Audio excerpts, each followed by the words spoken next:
कि स्वास्थ्य राज्य का विषय है, तो भैया ये बता दीजिए राज्य सरकारों को गिराना किसका विषय है? विधायकों की खरीद फरोख्त करना किसका विषय है? कंक्लूड करिए प्लीज, कंक्लूड। मंत्रियों का पद प्रलोभन देके सरकारों का गिराना किसका विषय है? मैडम, इस देश में जब ये महसूस किया गया कि लोग भूखमरी का शिकार हो रहे हैं, भूख के कारण मौत हो रही है, तो राइट टू फूड का बिल पास किया गया। जब ये महसूस हुआ कि शिक्षा में देश लगातार पिछड़ता जा रहा है, अच्छी शिक्षा लोगों को नहीं मिल पा रही, तो राइट टू एजुकेशन का बिल पास हुआ। आज हम ऐसे हालात में खड़े हैं मैडम, जहां पर कि पूरी दुनिया, न सिर्फ हिंदुस्तान, पूरी दुनिया कोरोना जैसी महामारी से अभी भी जूझ रही है।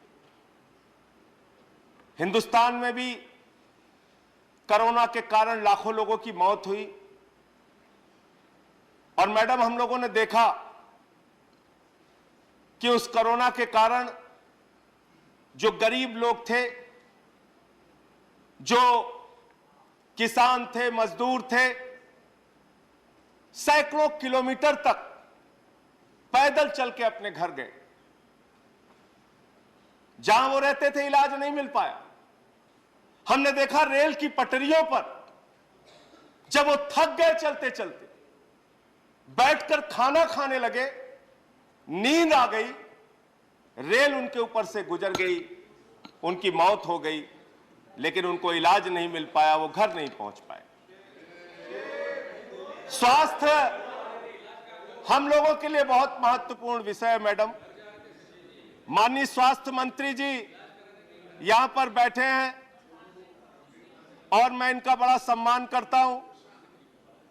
स्वास्थ्य मंत्री जी ने पिछले दिनों एक बड़ी पहल की, और ऐसा करना चाहिए, बाकी मंत्रियों को निश्चित रूप से इनसे सीख लेनी चाहिए। ये स्वयं एक सामान्य नागरिक बनके मैडम जब एम्स अस्पताल में गए तो इनको वहां पर रोक लिया गया, इनके साथ अच्छा व्यवहार नहीं किया गया।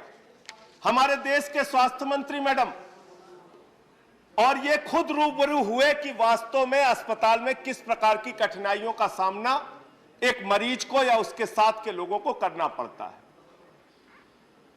और इसलिए मैं ये बिल्कुल नहीं कहूंगा कि स्वास्थ्य का मुद्दा राजनीतिक मुद्दा नहीं है, ये कहना गलत होगा मैडम।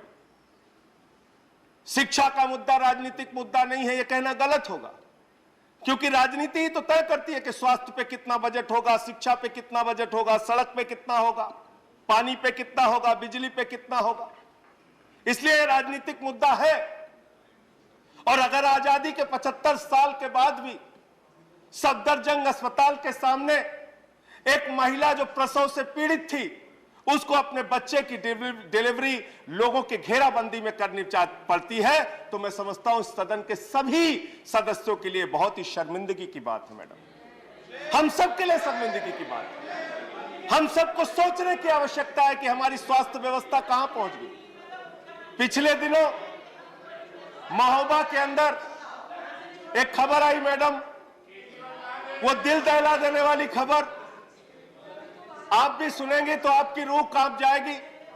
एक मासूम बच्चा एडमिट था महोबा के अस्पताल में, चींटियों ने उसको खा के मार दिया। चींटियों ने, गलत कह रहा हूं तो मेरे ऊपर कार्रवाई कीजिएगा मैडम। इस प्रकार की स्वास्थ्य व्यवस्था में हम लोग जी रहे हैं। जब केंद्र का बजट आता है, हम पढ़ते हैं कॉर्पोरेट टैक्स पूंजीपतियों का 30% से घटा के आपने 22% कर दिया।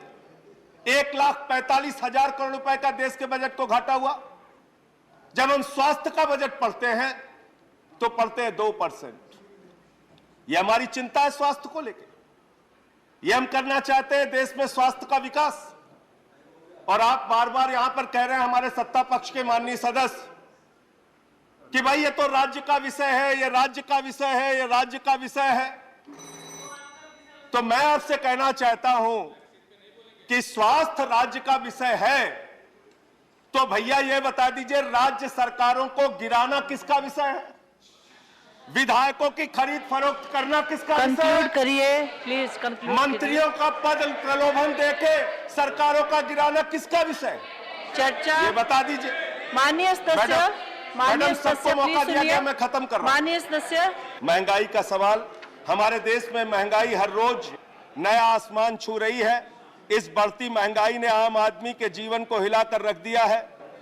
महोदय, आजादी के बाद से आज पहली बार ऐसा हुआ कि अब लोगों को आटा से लेकर अस्पतालों के कमरे, स्याही, दाह संस्कार और आम आदमी की जरूरत की हर चीजों पर 5% से लेकर 18% तक टैक्स देना होगा।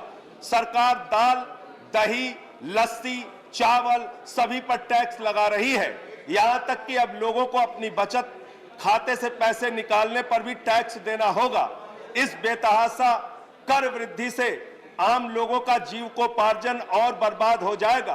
पहले से ही देश में लगभग 19 करोड़ लोग हर रात खाली पेट सोने को मजबूर हैं और देश में 5 साल से कम उम्र के हर दिन लगभग 4500 बच्चे भूख और कुपोषण के कारण मर रहे हैं।